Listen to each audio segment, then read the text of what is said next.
চলছে এই 54 বছর যে বাড়িটার সামনে কেউ কোনো গন্ডগোল করার সাহস পায় নাই।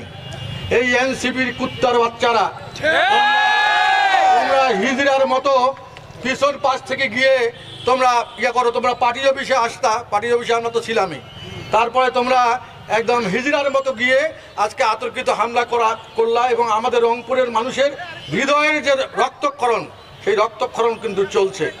আমি বলতে চাই প্রশাসনের নির্লিপ্ততার কারণে প্রশাসন একদম কোনো কাজ করতেছে না। সারা দেশের মতো রংপুরেও কোনো প্রশাসন কাজ করছে না।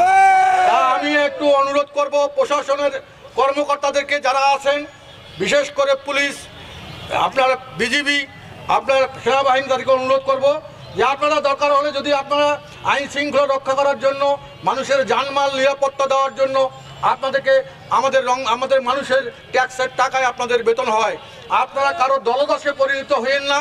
কারো দলদাসে পরিণত হয়ে আজকে পক্ষপাতমূলক যে আচরণ করছেন সেটা রংপুরের মানুষকে কিন্তু ব্যথিত করছে।